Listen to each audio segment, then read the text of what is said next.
vou seguir na caminhada, um passo de cada vez pra não errar a estrada. Na trilha, na percussão, com os pés no chão, o manual histórico de extrema precisão.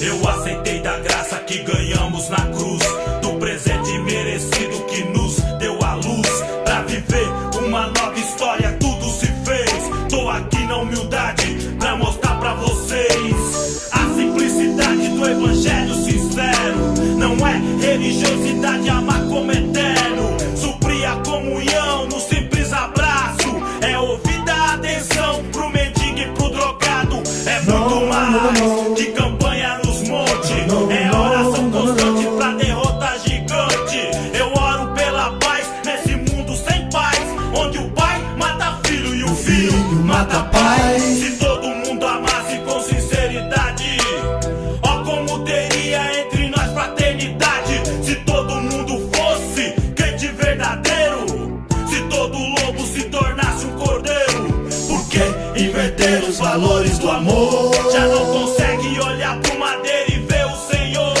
Sentir os chicotes, os pregos, a dor, o sangue que lavou o pecador com amor. A vida pra mim é cantar a paz. Encontrei Jesus e hoje sou livre em paz. A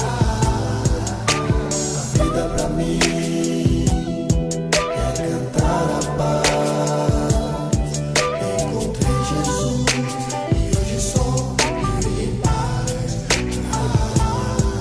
Sentimento de tristeza sufoca o coração, palavras que queimam como um vulcão em erupção. Cicatrizes marcadas para sempre no íntimo, que mata e cria a depressão que sinto. E quantas vezes eu pensei em me matar por ter problemas que não conseguia solucionar.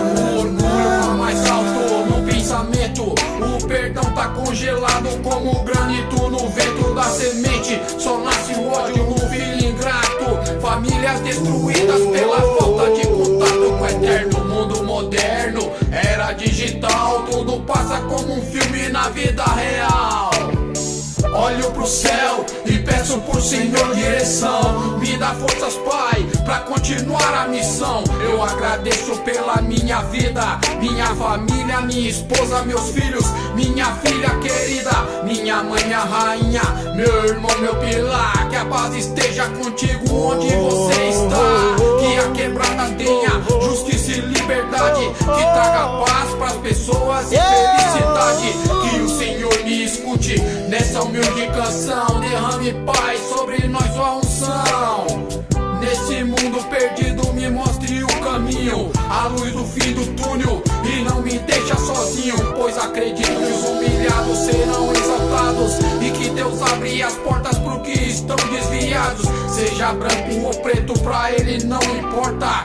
Prostituta, bandido, assassino ou noia, a vida passa pra você como passou pra mim. Se arrependa dos seus erros antes que seja o fim. A caminhada é sofrida na sua, na minha vida. Sem luta não há vitória, essa é minha sina. A vida pra mim